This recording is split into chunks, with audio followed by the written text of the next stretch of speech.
Ya, Assalamualaikum warahmatullahi wabarakatuh. Today I want to share about the material of Aqidah Akhlak, and the title is Islamic Aqidah. That's the title of the material is its definition, dalil, purpose, and the relationship between Iman, Islam, and Ihsan. And then it will be presented by me, Tamara bin Al-Hakim, and my friend Nihayatus Saada.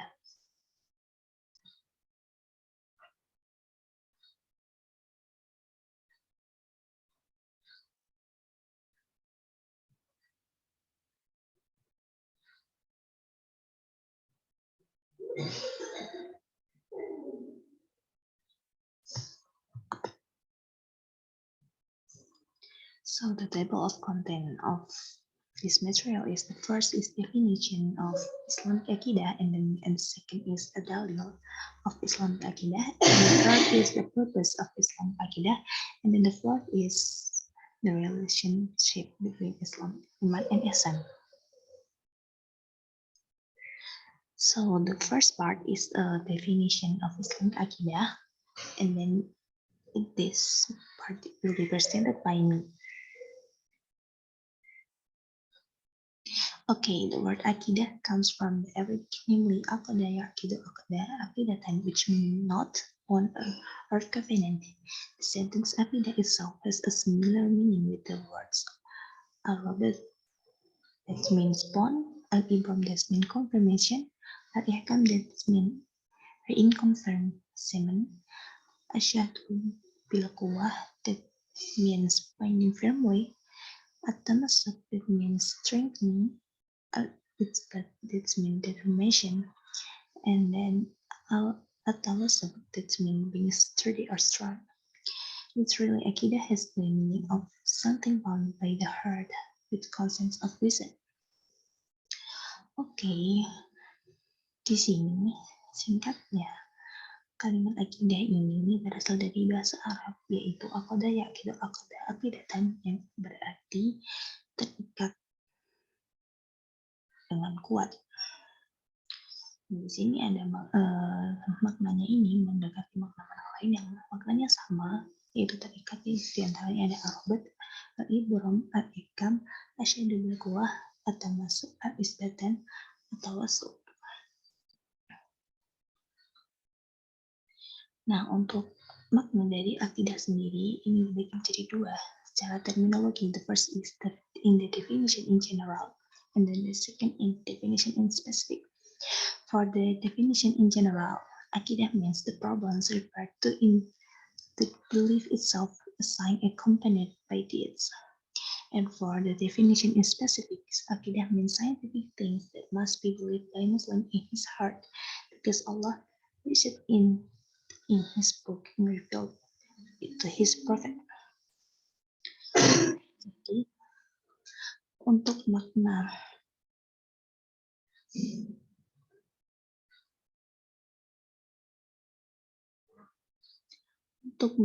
akidah secara umum, yaitu masalah yang the problems refer into the belief itself as accompanied by deeds. Jadi secara umum akidah yaitu the problems referred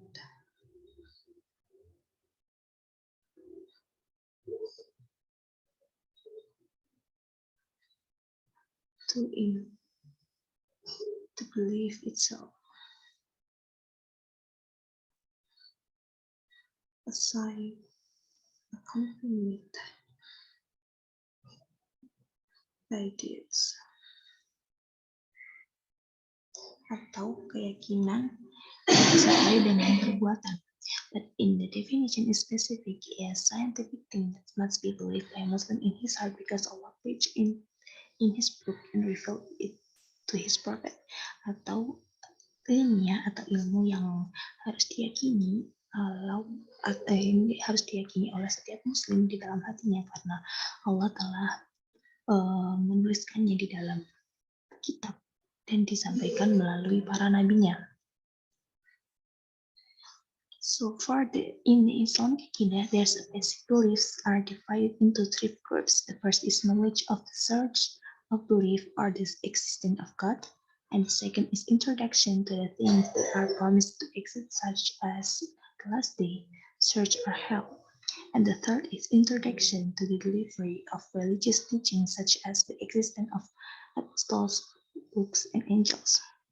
Jadi di akidah Islam sendiri ada beberapa dasar keyakinan yang dibagi menjadi 3 kelompok, yaitu yang pertama pengetahuan tentang keberadaan adanya Tuhan atau keyakinan dengan adanya Tuhan. Dan yang kedua adalah pengenalan tentang adanya sesuatu yang sudah dijanjikan seperti hari akhir, surga, dan neraka.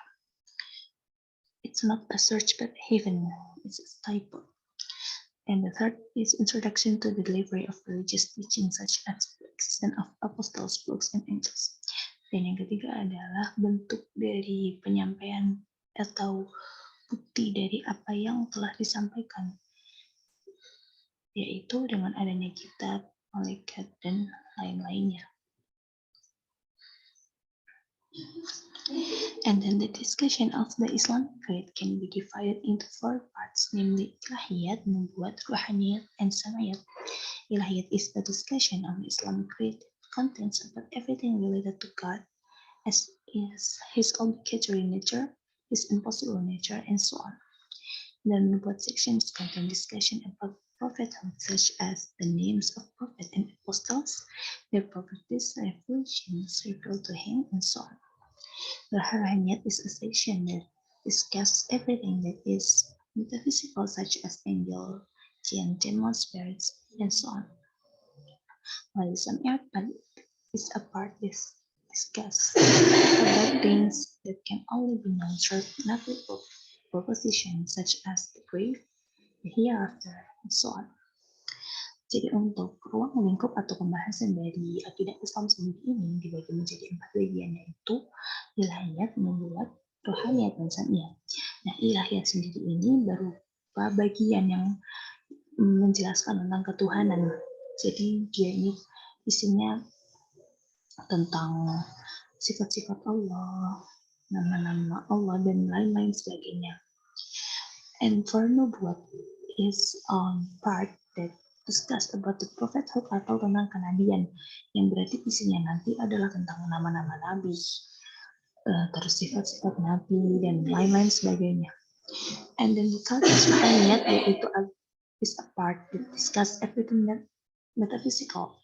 Jadi membahas tentang hal-hal yang metafisik atau gaib yang berupa ruhaniyat, yaitu seperti jin, malaikat, iblis, dan lain sebagainya. And then the last is sam'iyat, yaitu tentang hal-hal yang hanya bisa diketahui dengan dalil-dalil nakli, seperti azab kubur, hari akhir, dan lain-lain sebagainya. Okay, we move to the next part, that is the dalil of proposition of Islamic Aqidah. So for the dalil or proposition of Islamic Aqidah is there are basic of Islamic Aqidah, which is from Quran Surah Al-Baqarah, verse 2085, which is Amana Rasul Bismillahirrahmanirrahim. Amana Rasul bima unzila ilaihi min rabbihi wal mu'minun kullun amana billahi wa malaikatihi wa kutubihi wa rusulihi la nufarriqu baina ahadin min rusulihi wa qalu sami'na wa ata'na ghufranaka rabbana wa ilaikal masir. Astagfirullah alim. And then the means is the messenger has believed in what was revealed to him from his Lord, and so have the believers. All of them have believed in Allah and His angels and His book and His messenger, saying we make a distinction between any of His messenger, and they say we hear and we obey. We seek your forgiveness, our Lord, and to His final destination.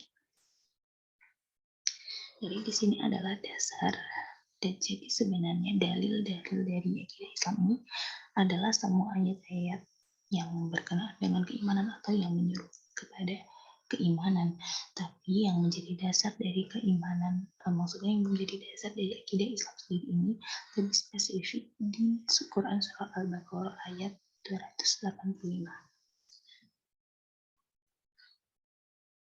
Dan di sini juga ada dalil yang satunya lagi. Sebenarnya masih ada yang ada dalam makalah.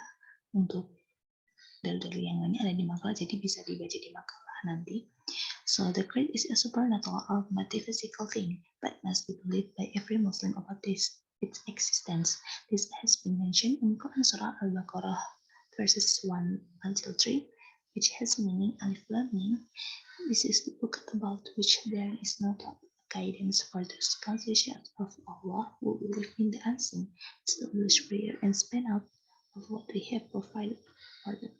In this verse, it is explained that every Muslim is obligated to believe in the existence of things that are metaphysical without the slightest doubt. So it can be concluded that if there is no doubt in believing, it can be killed for it.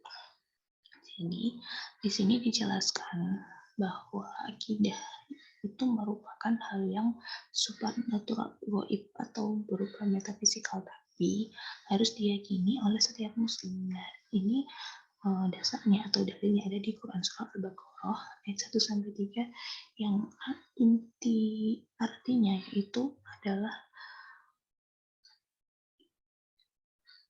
Alif Lam Mim, ini adalah kitab yang tidak ada keraguan di dalamnya. Ini adalah kitabul la raiba fiih, gitu kan. Ini menunjukkan bahwa iman itu juga harus percaya dengan hal-hal yang gaib. Kalau misalnya kita ragu dengan keimanan, maksudnya ragu untuk percaya dengan hal yang gaib itu, maka itu tidak bisa dinamakan sebagai akidah, maksudnya tidak bisa dijadikan, berarti tidak bisa dikatakan sebagai iman gitu. So the next part is the purpose of Islamic Aqidah that will be presented by Nihayatus Sa'adah. For Nihayatus Sa'adah, time is yours.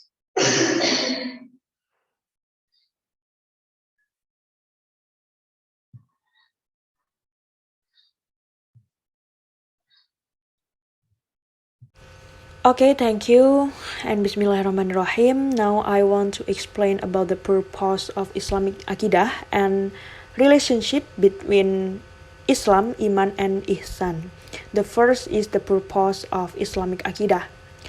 Aqidah is a collection of clear laws and regulations that can be accepted by reason, hearing, and feeling, which is believed by the human heart. The Aqidah is confirmed to be true, the piety is determined and does not see what violates it, and that is true and lasts forever. Jadi akidah itu merupakan kumpulan dari hukum-hukum dan juga peraturan-peraturan yang jelas yang dapat diterima oleh akal, pendengaran, perasaan manusia. Akidah di sini tuh sudah dipastikan kebenarannya, sudah ditetapkan kesalehannya gitu, dan tidak ada yang bisa menyalahinya. Maka dari itu, akidah itu sangatlah bermanfaat bagi umat manusia, baik di dunia maupun di akhirat.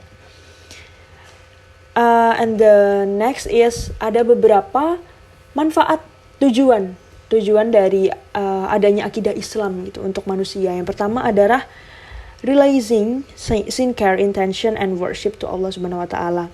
Jadi yang pertama adalah untuk mengikhlaskan niat dan ibadah kepada Allah Subhanahu wa taala. Karena Allah Subhanahu wa taala itu merupakan salah satu pencipta yang tiada sekutu baginya. Maka tujuan kita beribadah, tujuan kita melakukan segala hal yang ada di dunia ini itu adalah untuk beribadah kepada Allah Subhanahu wa taala, untuk meningkatkan keimanan kita kepada Allah Subhanahu wa taala. And the second is free your mind and thoughts from the confusion and arises from a heart empty of faith. Yang kedua adalah membebaskan akal pikiran dari kekacauan yang timbul dari kosongnya hati. Nah, di sini adalah fungsi akidah untuk mengisi dari kosongnya hati kita. Manusia itu kan diciptakan oleh Allah seperti kertas putih. Nah, maka untuk mengisi dari kertas putih tersebut, kita harus mengisi dengan akidah-akidah yang baik, dengan ajaran-ajaran yang baik. Gitu. The next is peace of mind and body, not restless soul and not wavering mind. Jadi di sini adalah tujuannya untuk menenangkan jiwa dan pikiran kita supaya kita itu tidak menjadi manusia yang cemas gitu. Nah, di sini adalah kita diajarkan untuk berserah diri kepada Allah Subhanahu wa taala, lapang dada, menerima segala takdir dan juga berusaha serta menyerahkan diri, entah itu hasilnya bagaimana, ya karena kita sudah ikhtiar, kita sudah tawakal. Dengan adanya akidah ini kita diajarkan untuk dengan kita diajarkan ilmu akidah Islam, kita itu bisa menerima segala keputusan, segala ketetapan yang sudah Allah tetapkan. The next is strengthen the goals and deviation in worship Allah and muamalah with others. Yang keempat adalah meluruskan tujuan dan perbuatan dari penyelewengan dalam beribadah kepada Allah dan bermuamalah dengan orang lain.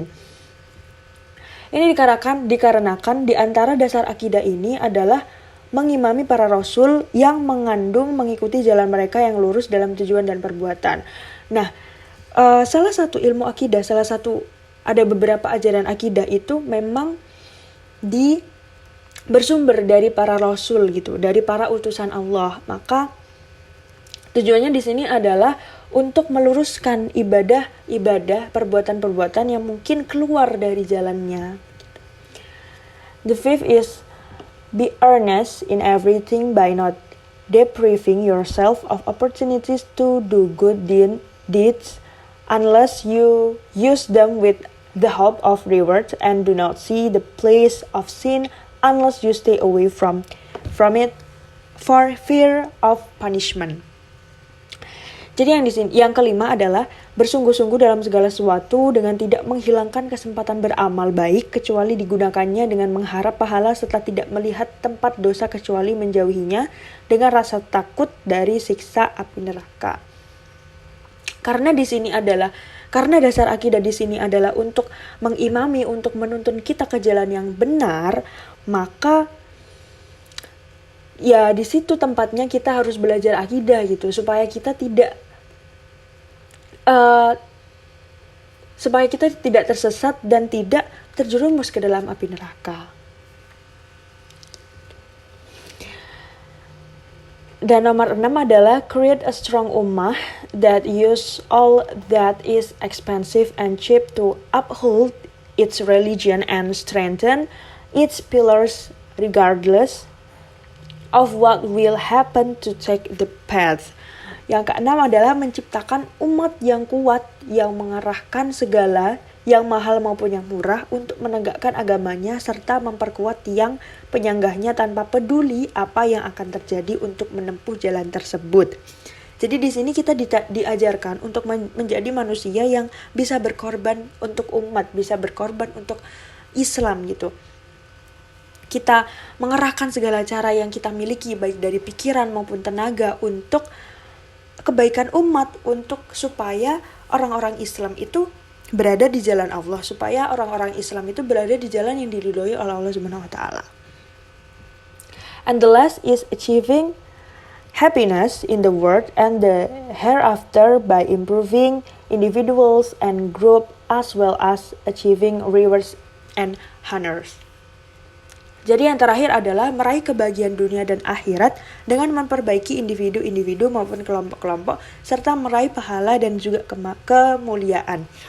Jadi tujuan yang terakhir ini adalah untuk meraih kebahagiaan kita di dunia dan juga di akhirat. Dengan adanya akidah Islam, kita itu bisa hidup dalam kita bisa hidup di jalan Allah, kita bisa mendapatkan peace dalam diri kita itu bahwa oh ini yang kita dapatkan, oh ini yang kita butuhkan selama ini. Kita tuh cuma butuh hal-hal yang baik supaya kita tuh merasa bahwa kita itu menjadi manusia yang cukup. The next material is about relationship between Islam, Iman, and Ihsan. The first is Islam. The word Islam comes from Arabic, which has various meanings, including salam, means safe, peaceful, prosperous. That is a rule of life that can save human in the afterlife. The second is aslama, means surrender or convert to Islam. That is teaching surrender to Allah Subhanahu wa taala. And the third is silmun, means safety or peace. And the fourth is salamun, means leather or facial. Jadi pengertian Islam itu di sini berasal dari beberapa bahasa Arab dan juga memiliki beberapa macam. Yang pertama adalah salam, artinya selamat, aman, sentosa, sejahtera. Ya, ini aturan hidup yang dapat menyelamatkan manusia di dunia dan juga di akhirat. Yang kedua adalah aslama, artinya menyerahkan atau masuk Islam.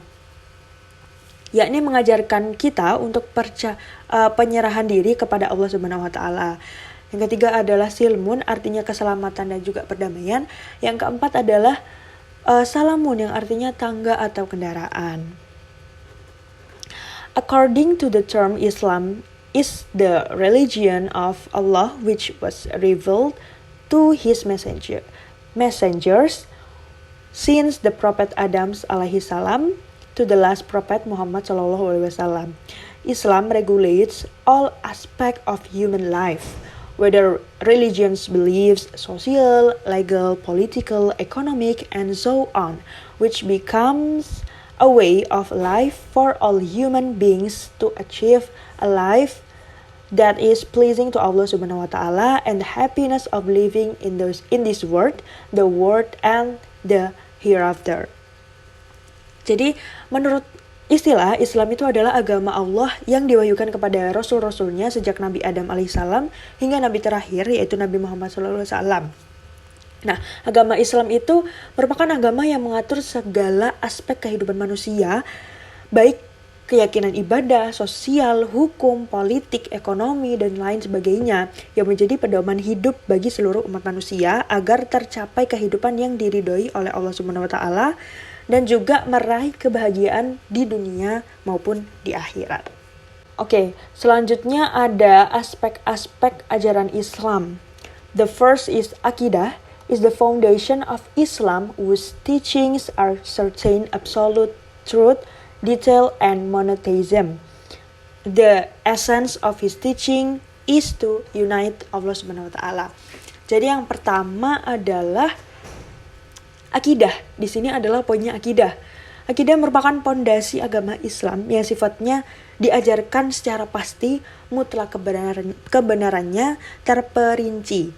Nah, inti dari ajaran akidah itu adalah mengesahkan Allah Subhanahu wa taala, percaya bahwa Allah itu esa, Allah itu satu.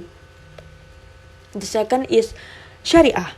Literally means the path that must be passed, while according to the term it means the provisions of God's law that regulate the relationship between humans and God, which regulates the relationship between humans and God, human with human, human with flora and fauna, and the universe.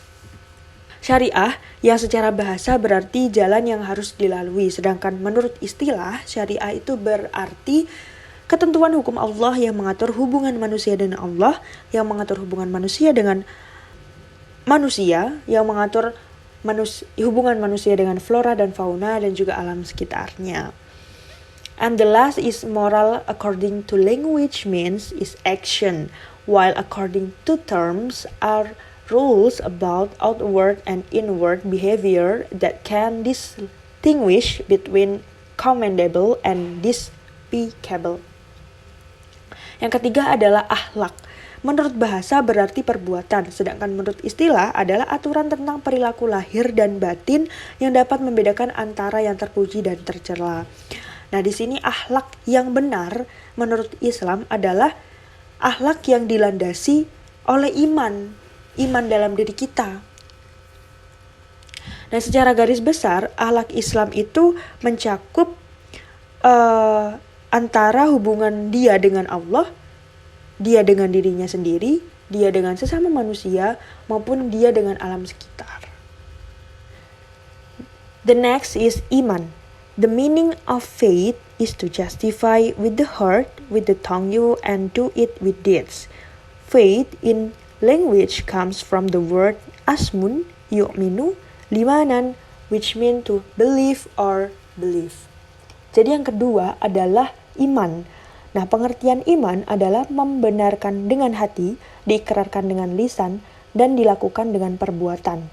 iman secara bahasa berasal dari kata asman yu'minu limanan yang artinya meyakini dan mempercayai.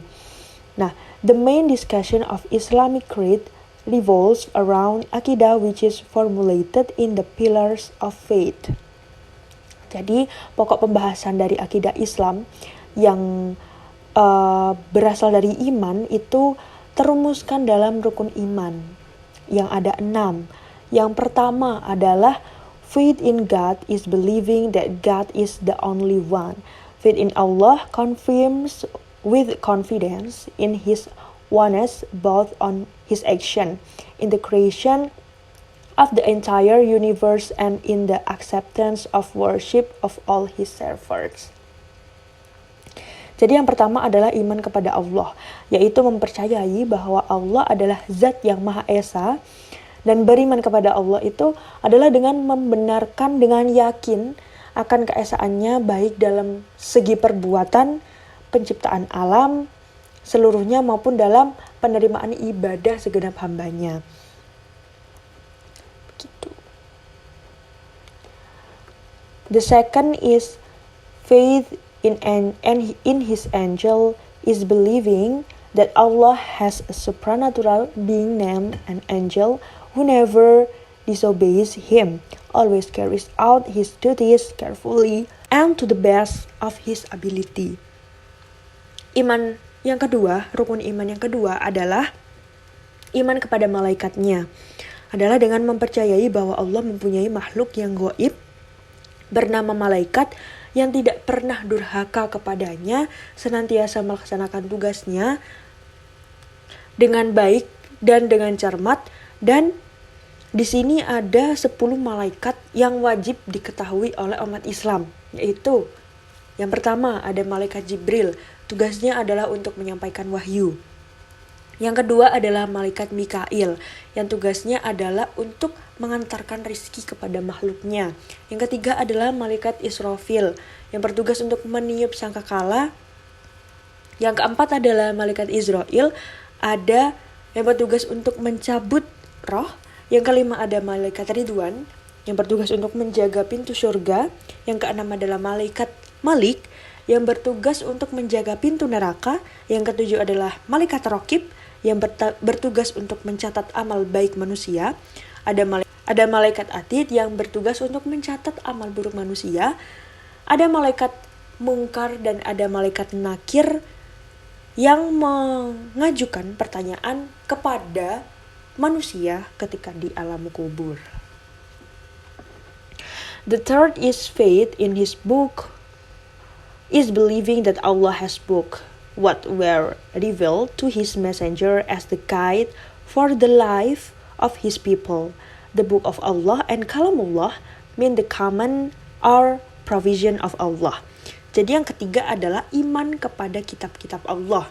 Adalah dengan mempercayai bahwa Allah itu mempunyai kitab-kitab yang diturunkan kepada Rasul-Nya sebagai pedoman hidup bagi umat manusia.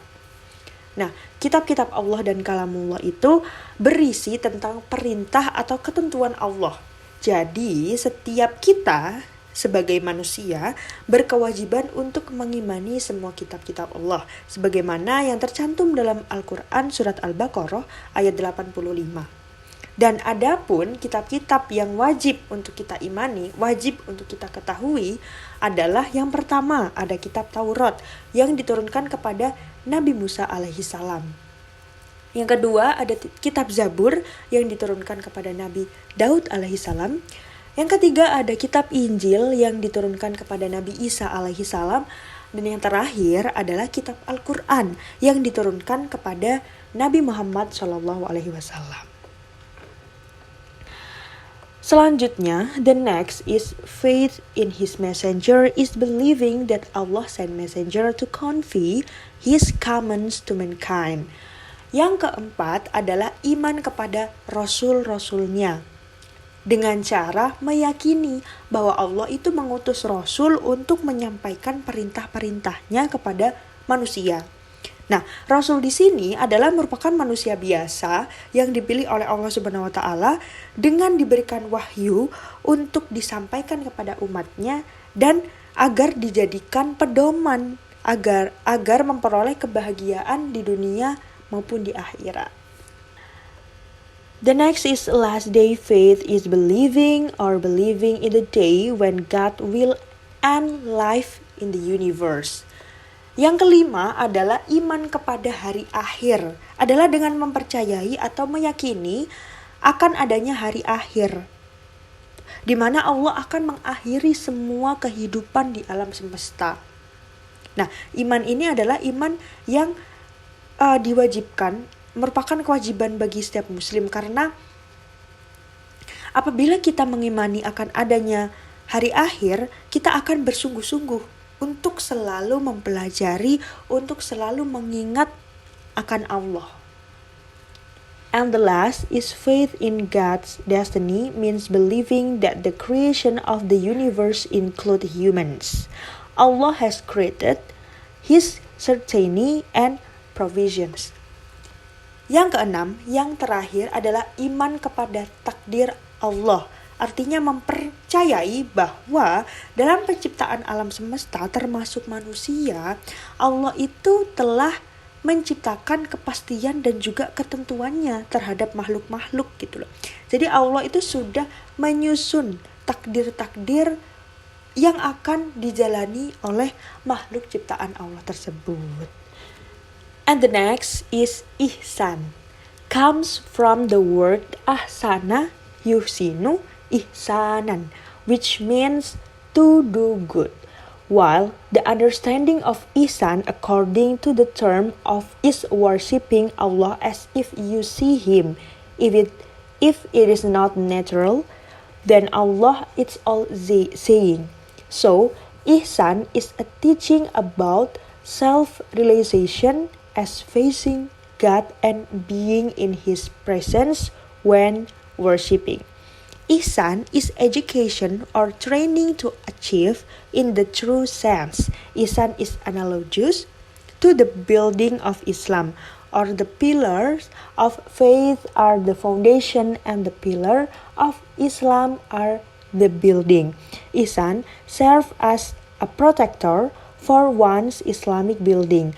If someone does ihsan, then other Islamic practice will be maintained and durable with their function as at upbuilding. Jadi, ihsan itu berasal dari kata ahsana yuhsinu ihsanan, yang artinya berbuat baik. Sedangkan pengertian ihsan menurut istilah adalah menyembah Allah seakan-akan melihatnya. Jika tidak biasa demikian, maka sesungguhnya Allah itu yang maha melihat. Maka, ihsan adalah ajaran tentang penghayatan diri sebagai seseorang yang sedang menghadap Allah dan berada di dekatnya saat beribadah terutama. Nah, ihsan itu merupakan pendidikan atau latihan untuk mencapai dalam arti yang sesungguhnya. Gitu.